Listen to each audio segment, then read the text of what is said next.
Terima kasih dan hadir dan hati kita betul-betul berterima kasih. Sama halnya misalkan saya kasih Pak Men uang 100.000, Pak Men beli gula, ini uang 50.000 untuk Pak Men. Lalu Pak Men bilang, bagaimana terwajar ditinggalkan rumah. Lalu Pak Men diam saja dan tidak berterima kasih. Kira-kira saya sedih apa bahagia? Bagus hadiah bro. Pak Men mendapatkan terima kasih, betul? Ibu-ibu kalau bagi anak kepinti si A, anak kecil, anak gadang, anak kecil menerima kepintinan satu, tapi terima kasih luar biasa, terima kasih mari cucu. Anak gadang, wah, pinti, wah masih mah, itu keluarnya. Kira-kira mana bapak ibu yang senang yang kecil berkenaan beri bagai itu kasih sementara pakai di bagian pinti tak sudah berjalan terus boleh punya ya dan tidak berterima kasih. Saya sedih bagaimana jadi jangan-jangan bapak ibu setiap pagi juga kita seperti itu pada Allah kita, betul tidak? Tidak pernah berterima kasih dengan ruh yang Allah kembalikan ke jasad kita. Tidak pernah berterima kasih dengan nafas yang Allah berikan pagi itu. Maka oleh besok pagi, Bapak Ibu, sekiranya kebiasaan ini baik, contoh, terima kasih sama Allah. Lalu lakukan hal yang baik, mandi, itu juga ya. Itu yang kedua. Kemudian yang ketiga, agar Allah sukseskan kita mulia dunia akhirat. Yang ketiga adalah birrul walidain. Apa itu bagaimana? Berbakti kepada kedua orang tua. Saya hari ini sebagai camat ya sudah 4 kecamatan. Pertama kali aku jadi camat di Agarko di Malala. Tahun jadi camat di Malala pindah ke PRG. 2 tahun di PRG pindah ke Timbu. 2,5 tahun pindah ke Bogasuang. 1 tahun pindah ke Ramang. Dari 4 kecamatan yang saya pimpin selama ini, setiap minggu saya selalu pulang ke rumah orang tua saya. Paling lama kalau banyak kegiatan sekali 2 pekan pulang ke Pasaman. Dan saya pun tidak kurang revolusi. Saya lagi meninggal tahun 2000 kemarin, 19 November, masih kerana. Dan Bapak Ibu, saya punya kebiasaan. Kalau Bapak Ibu beri contoh kebiasaan silakan.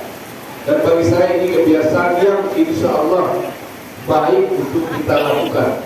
Apa itu bacaan? Setiap saya pulang ke rumah, saya selalu bawa sebuah alat kecil bernama alat potong kuku. Saya taruh dalam saku.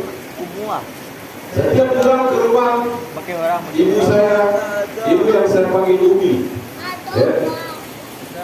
Saya ajak anak, saya ajak istri pulang bersama di Kecamatan Simpang Al-Hamadi, ibu tahu, ya, macam dari Kecamatan Bojo. Sampai di rumah saya turun dari mobil, kemudian biasanya Umi saya sudah berdiri di depan pintu menyambut anak yang pulang dari rantau. Kan seperti itu. Bayangkan betapa bahagia hati seorang ibu menyambut anaknya yang dari camat di negeri orang. Bukan sekali sampaikan sekali melupakan betapa bahagia hati seorang ibu. Bahagia tidak Bapak Ibu. Semua rasul-rasul kan jawab sananda tiwa kikro. Senang sekali. Dan dia dengan wajah subrika menunggu saya di depan pintu. Saya turun dari mobil, saya kejar beliau, saya cium tangannya. Dari ibu, anak-anak juga boleh contoh, ya. Mencium tangan ibu itu sebaiknya agak lama. Kenapa agak lama? Saya betul-betul nikmati aroma tangannya. Aroma tangan perempuan mulia yang suatu hari nanti pasti sangat saya rindukan. Saat Umi sudah tidak ada. Selesai saya memotong bukunya, duduk di sofa, kemudian saya bilang sama Umi bolehlah saya cium tangannya. Umi saya sudah tahu biasanya kebiasaan saya. Silakan.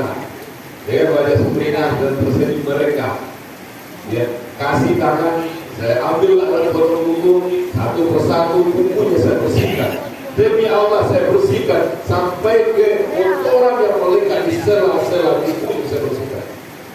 Bapak Ibu tahu, ketika memandang wajah Umi kemudian melihat tangannya yang sudah mulai keriput dimakan usia, terbayang 30 tahun yang lalu.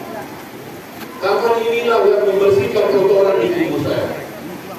Terbayang puluhan tahun yang lalu pada saat saya kecil, tangan inilah yang menggaruk punggung saya pada saat saya akan tidur di malam hari. Terbayang dulu inilah tangan yang menyuapi saya, tidak puluhan kali, ratusan kali menyuapi saya nasi waktu saya kecil. Kadang saya tidak buat sama air mata, merata kanan sudah boleh hidup manusia. Lalu saya taruh tangan itu di atas kepala saya seperti ini. Saya berdoa di hadapan bumi saya. Ya Allah, izinkan tangan ini kelak bisa memegang dinding Ka'bahmu ya Allah. Izinkan tangan ini kelak bisa sujud di depan Ka'bahmu. Sehatkan bumi ya Allah, panjangkan umurnya. Dan begitu tahu, bumi saya mengaminkan itu. Lalu saya peluk, saya berisi di telinganya, saya sampaikan perasaan terdalam saya, bumi, aku sangat mencintai, sehat-sehat, bumi sehat-sehat. Kemudian ketika ayah anda yang saya panggil Buya masih hidup pada saat itu, saya datangi juga. Saya bersihkan buku kakinya, saya bersihkan buku tangannya.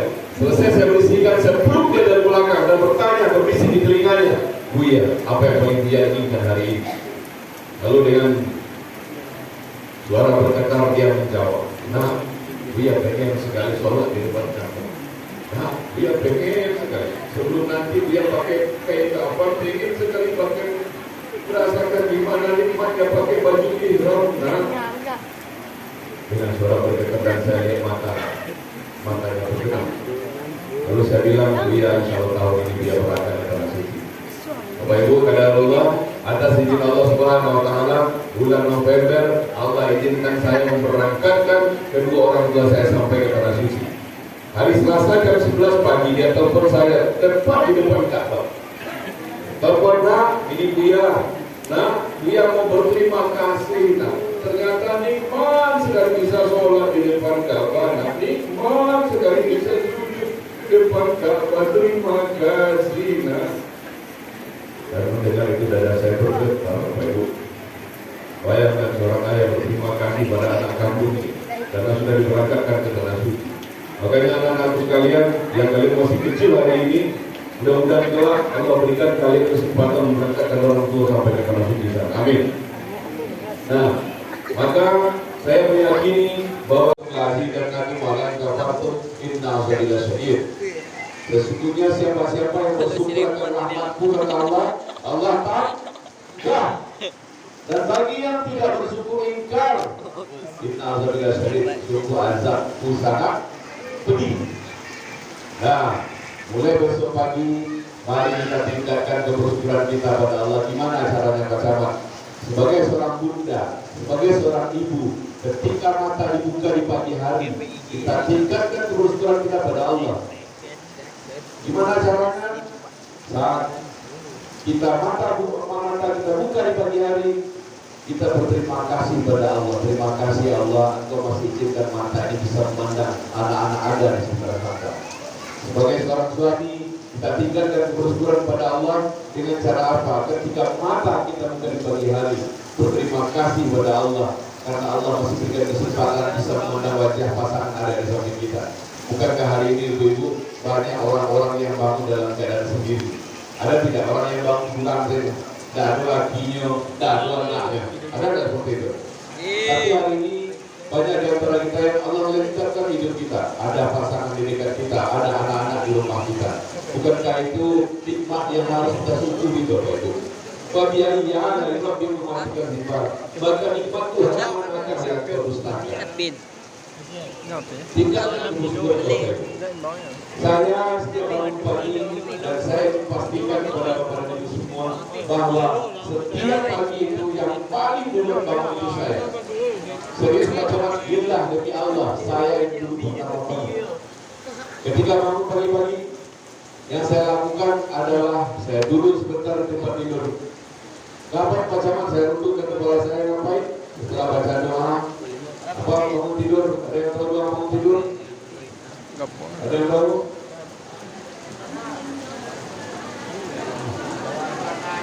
Ada yang tahu bangun tidur? Dimanapun kita berada adalah menggedor pintu langit dengan sedekah. Saya ingin ceritakan sebuah kisah penutup malam ini. 31 Agustus 2022 terjadi peristiwa tragis. Pasang suami istri membawa anaknya pergi berobat ke Padang. Begitu cerita. Karena di Padang ada dokter spesialis yang sudah biasa menangani sang anak dari kecil. Anak umur 8 tahun dan 10 tahun laki-laki. Interview obat jam 11 malam kembali ke Gunung Baso. Jam 00 pas sampai di Batang Gasan. Tahu Batang Gasan? Ada jalan lurus. Hari pada saat itu hujan seperti sekarang. Ya lebat dan jalan penuh dengan air. Ada genangan air. Karena dengan kecepatan tinggi, sang driver melintasi jalan dengan kecepatan tinggi. Pas sampai di genangan air, setir tidak terkendali. Dibantingnya setir di kanan mengakibatkan mobil itu terbalik. Di dalam ada sepasang suami istri, 2 orang anak dan 1 driver. Mobil itu terbalik. Tak. Mengejutkan orang sekitar. Warga sekitar berteriak histeris. Tolong, ada yang kecelakaan. Kenapa mereka histeris? Karena ternyata di tempat itu sudah 3 kali terjadi peristiwa kecelakaan dan ketiganya mati. Mereka beranggapan bahwa malam itu juga orang yang berada dalam mobil meninggal dunia. Maka mereka berdatangan, dikeluarkanlah suaminya, anak-anaknya, dan drivernya, dan ternyata apa terjadi Bapak Ibu? Jangankan luka berdarah, gores pun tidak. Mereka bisa berdiri anak-anaknya dengan ceria, justru bisa berlari menuju rumah warga. Tidak ada yang gores sekalipun. Sang suami langsung memeluk anak dan istrinya, kemudian berbisik, terima kasih ya Allah. Sang suami berpikir lagi apa yang terjadi peristiwa sebelum ini, yang membuat mereka bisa selamat dari kecelakaan maut ini. Ternyata ketika pada saat akan pulang, mereka sempat singgah di sebuah rumah makan dan ada uang kembalian 2.000 saja. Uang kembalian 2.000 ini dilipat oleh sang suami. Sebelum dimasukkan ke kotak infak, sang suami berujar, ya Allah selamatkan keluarga kami dari segala mara bahaya. Tak, duit masuk, lalu mereka berangkat. Bayangkan Bapak Ibu, hanya melalui wasilah uang 2.000, Allah selamatkan 5 nyawa pada saat itu. Tidak, jangankan luka berdarah, gores pun tidak. Maka saya sangat yakin hadis riwayat At-Tabrani bahwa bersegeralah sekalian bersedekah, karena bencana tidak pernah bisa mendahului sedekah. Sekali lagi, bersegeralah bersedekah karena bencana tidak pernah bisa mendahului sedekah. Ada 70 bala yang bisa ditolak oleh sedekah. Dan malam ini, mari kita buktikan Bapak Ibu, bagi siapapun yang malam ini sudah berencana berniat untuk berinfak buat masjid tercinta ini, maka saya silakan panitia untuk jalan langsung mengumpulkan infak. Bagi yang sudah berniat, karena demi Allah, infak itu akan menyelamatkan kita dari bahaya bencana. Silakan, jangan ragu, Allah. Jangan ragu, berinfak saja.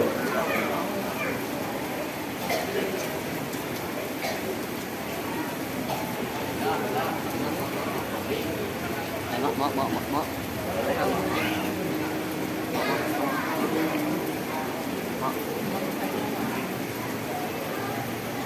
Itu yang jauh. Dia perlu di masjid lagi sebuah. Abang perlu dompetnya dikosong saja. Pilih nak abang. Mana? Dan Ada caranya Bapak Ibu. Bergaya lah. Sebelum masuk ke Soal PT, merah. kamu taifa, tolong berbisi di hati dan berdoa. Ampun dan akan tak dia tiawa doa itu. Kalau ada yang dikiu, aku ada yang itu anak dalam rumah nikah, bisikan itu. Ya Allah, anak. Ya Allah, saya beri sehat keluarga saya. Ya Allah, saya beri utang saya lunas. Ya Allah, masukkan di situ. Berbisik, ya, niatkan. Silakan. Duduk. Isi. Mak. Cik mak. Mak tolong cik biar minta. Jam dia adalah ni. Nah. Iya. Oh. Kencang kecil ni mah. Ini kan pertama siap, nanti ada pertemuan keduanya. Mak. Saya tidak tahu tradisi kita Taiwan Wah, ini seperti kecil dah. apa. Dia tu. Mungkin pada orang yang tahu ya. Oh, kalau ada tu.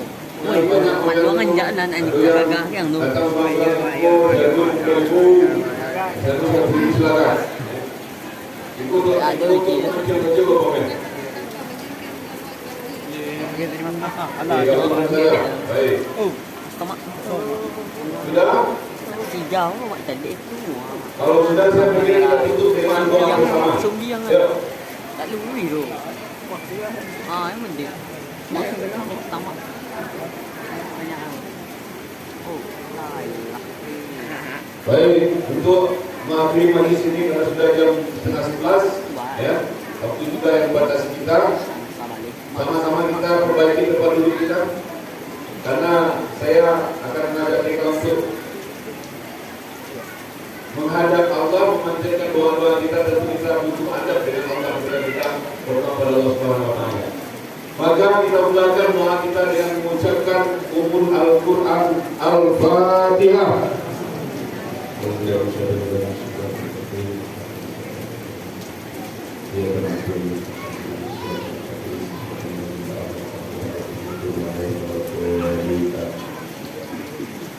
Sama-sama kita rundukkan kepala kita oleh Bapak Ibu sejenak saja. Kita hentikan semua kegiatan kita betul-betul khusyuk berdoa. Dan anak-anak Bapak minta tenang dan tidak ada lagi kegiatan.